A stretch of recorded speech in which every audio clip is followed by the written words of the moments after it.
ఓకేనా? ఓకేనా అని అడుగుతున్నాను. ఇద్దరిని అడిగారు ఓకేనా అని.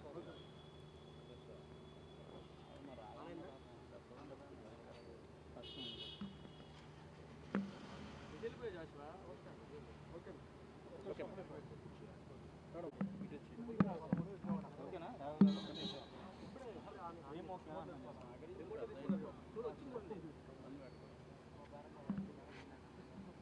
వచ్చిందన్న వచ్చింది 13 అన్న కిట్ నెంబర్ 13 ఏలో ఉంది. తీసుకోండి అది రిమోట్లో తీసుకున్నారు.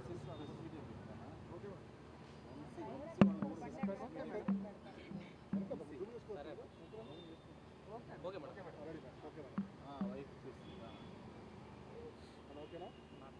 హలో చెప్పండి. ఇప్పుడే నేను వంశీ గారిని కలిసి వస్తున్నాను. ఇప్పుడు మాట్లాడద్దని చెప్పారు. వంశీ గారు 2 సార్లు ఎమ్మెల్యేగా ఎలక్ట్ అయ్యి మాకు ఓన్గా మా అరుణ మెమోరియల్ ట్రస్ట్లో మా సొంత డబ్బుతో అన్ని కోట్లు ఖర్చు పెట్టి మేము సర్వీస్ చేస్తుంటే ఈరోజు జస్ట్ 20,000 కోసం ఆ కంప్లైనెంట్ సత్యవర్ధన్ అనే అతన్ని మేము ఎక్స్టార్షన్ చేసాము అని పెట్టారు. అది ఎంతవరకు నమ్మశక్యం అనేది నాకు అర్థం కావట్లేదు. జస్ట్ 20,000 కోసం అలా కేసు చాలా ఇదిగా ఫ్యాబ్రికేట్ చేస్తూ ఉన్నారు. ఆ అబ్బాయి మీద ప్రెషర్ తీసుకొచ్చి మనము 20,000 కోసం ఆ అబ్బాయిని అబ్డక్ట్ చేశామని అలా చాలా డిఫరెంట్గా ఫాల్స్ అలిగేషన్స్తో ఫ్యాబ్రికేట్ చేసేస్తూ ఉన్నారు. అండ్ మనము ఇక్కడ పోలీస్ థ్రెట్ ఉంది, ఫిజికల్ థ్రెట్ ఉంది, అవన్నీ మనం చెప్పాము. ఇక్కడ వంశీ గారికి ఆ టెయిల్ బోన్ ఫ్రాక్చర్ ఉంది, అందరికీ తెలుసు. కొన్ని బ్రీదింగ్ ఇష్యూస్ అవన్నీ ఉన్నాయి. అయినా ఆయన్ని పనిష్మెంట్ సెల్ లాగా 22 hours ఒక రూమ్లో పెట్టేసి ఎవరు రాకుండా ఎవరితో కాంటాక్ట్ లేకుండా అలా చేస్తున్నారు. ఇప్పుడు ఆయనకి బ్రీదింగ్ ఇష్యూ ఉంది, టెయిల్ బోన్ ఫ్రాక్చర్ అయింది, కింద పడుకోలేరు. బట్ కావాలనే వాళ్ళు ఇట్లా పనిష్మెంట్ సెల్లో పెట్టి చాలా ఫిజికల్గా they are making him suffer అనమాట. సో ఇది ఎంతవరకు కరెక్టో అది మనకి పబ్లిక్ అందరికీ తెలియాలి అని నేను చెప్తున్నాను. ఇది ఫుడ్ అంతా నేను ప్రయారిటైజ్ చేయట్లేదు. మన హెల్త్ ఒకటే మేము చాలా ఇంపార్టెంట్గా చూసుకుంటున్నాము.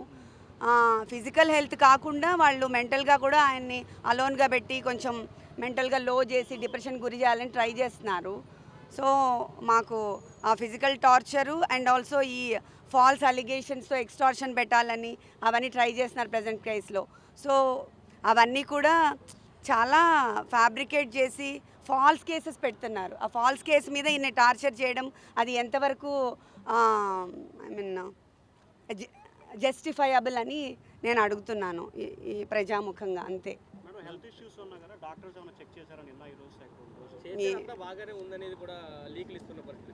బాగానే ఉంది అంటే ఆయనకి టెయిల్ బోన్ ఫ్రాక్చర్ అయింది. కొన్ని ఇయర్స్ క్రితం. ఆయన కింద అసలు కూర్చోకూడదు, పడుకోకూడదు అవన్నీ. కానీ ఇప్పుడు కింద పడుకుంటున్నారు కదా 2 రోజుల నుంచి మరి. సో అందుకని ఆ పెయిన్ అగ్రవేట్ అయిపోయింది. అండ్ ఆయన్ని ఒకటే రూమ్లో పనిష్మెంట్ సెల్ లాగా అంటే మనం ఇంకా ఏమీ అసలు మన మీద అలిగేషన్ ఇంకా ప్రూవే అవ్వలేదు. ముందే పనిష్మెంట్ సెల్లో వేసేసి 22 hours ఆయన్ని లాక్డ్ డోర్లో పెట్టేసి ఎవరు కలవకుండా ఒక 60 కెమెరాలు కెమెరాలు పెట్టేసి అలా చేయటము ఎవరైనా చార్లెస్ శోభరాజో లేకపోతే పెద్ద క్రైమ్స్ చేసే వాళ్ళని చూసేటట్టుగా they are taking him to that level.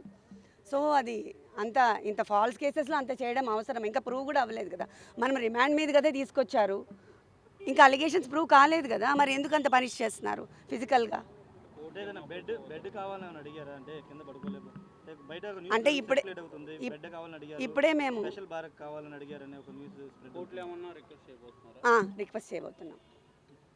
Request చేయబోతున్నాం మేము అది ఇప్పుడే. ఎందుకంటే ఆయన కింద పడుకోలేరు, కింద నుంచి లేవాలి ప్రతిసారి. ఆ జస్ట్ నేల మీద కదా, ఆ టెయిల్ బోన్ తగులుతూ ఉంటుంది కదా. టెయిల్ బోన్ మీకు అందరికీ తెలిసి ఉంటుంది, ఆ వెన్నెముకలో లాస్ట్లో ఉంటుంది.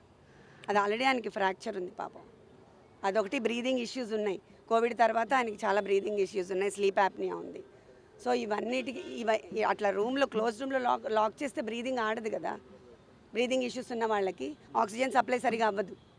అవన్నీ ఫిజికల్గా టార్చర్ పెడుతున్నారు ఇప్పుడు. మేడం సెల్ ఫోన్ సీజ్ చేయాలి అని చెప్పి కూడా పోలీసులు కస్టడీ పిటిషన్ అడగడం జరిగింది. సో దీనికి సంబంధించి ఏం చెప్తారు? అంటే టెక్నికల్ ఎవిడెన్స్ కీలకంగా మారుతుందని చెప్తున్నారు పోలీసులు. నాకు దీని గురించి ఐడియా లేదండి. సత్యవర్ధన్ అరెస్ట్ చేసి తీసుకున్నారు, అదుపు తీసుకున్నారు, స్టేషన్లోనే ఉంచారు. ఇప్పటికి వచ్చి ఎక్కడ మెజిస్ట్రేట్ ముందు కూడా ఆధారపరచలేదు. ఎలా చూస్తారు దాన్ని? అంటే ఆయన్నే కిడ్నాప్ చేశారనేది కదా కేసు. కానీ ఇప్పుడు అదే కదా చెప్తున్నాను, సత్యవర్ధన్ని మేము ఎందుకు కిడ్నాప్ చేశామంటే 20,000 కోసం అంట. అది అసలు ఏమైనా నమ్మశక్యంగా ఉందా? 2 సార్లు ఎమ్మెల్యేగా చేసి మాకు ట్రస్ట్ ఉంది, ఎన్ని కోట్లు ఖర్చు పెట్టాం, ఎంత సర్వీస్ చేసాం, మేము 20,000 కోసం చేస్తామా? అదంతా ఫాల్స్ కదా. దాన్నే ఫ్యాబ్రికేట్ చేసి ఇప్పుడు ఎక్స్టార్షన్ కింద చేస్తున్నారు. అంటే ఎందుకు సత్యవర్ధన్ని మెజిస్ట్రేట్ ముందు ఆధారపరచట్లేదు 2 రోజులు బట్టి పోలీసులు? అదే ఎందుకు చేయలేదని అనుకోవడానికి ఏముంది, అది వెరీ మచ్ ఎవిడెంట్ కదండి. ఎక్స్టార్షన్ కేసు ఫైల్ చేయడానికి వాళ్ళు అన్ని విధాలా ట్రై చేస్తున్నారు. సత్యవర్ధన్ ఒప్పుకోవట్లేదు అని తెలుస్తుంది కదా మరి, లేకపోతే వాళ్ళు సబ్మిట్ చేస్తారు కదా మెజిస్ట్రేట్ దగ్గర. దాంట్లో ఇంకా అనుకోవడానికి ఏం లేదు కదా. This is very straight. Pressure పెడుతున్నారని భావిస్తున్నారు మేడం. అంటే ఏదైనా థ్రెట్ జైల్లో వంశీ గారి థ్రెట్ ఉందని మీరు అవును అది కూడా మేము సబ్మిట్ చేస్తున్నాం ఇప్పుడు మా పిటిషన్. అవును ఇంత ఫిజికల్గా అసలు ఏమీ లేకుండా, కేర్సే లేకుండా అలా సఫర్ చేస్తున్న ఫిజికల్ థ్రెట్ ఉంది కదా మరి. తెలియకుండా ఆయన్ని పెయిన్ఫుల్గా చేసి అందరి నుంచి వేరు చేసి 22 hours అదేంటి ఐసోలేట్ చేసి ఒకటే రూమ్లో పడేయడం అనేది ఎట్లయినా ఎలా ఉంటాం మనం అంతసేపు? ఆయన అంత పబ్లిక్లో ఉండే మనిషి. 60 కెమెరాలు పెట్టారు మేడం. 60 సీసీ కెమెరాలు చాలా సీసీ కెమెరాలు పెట్టారని విన్నాను నేను. I don't know, I'm sorry. అదే చెప్పారు, మెంటల్గా బాగానే ఉన్నారు, ఆయన స్ట్రాంగ్ ఉన్నారు. ఆ టెయిల్ బోన్ పెయిన్ నేను కింద పడుకోలేకపోతున్నాను. అండ్ ఆల్సో ఐసోలేట్ చేసిన 22 hours లాక్ చేసేసి నాకు బ్రీదింగ్ ప్రాబ్లంగా ఉందని చెప్తున్నారు.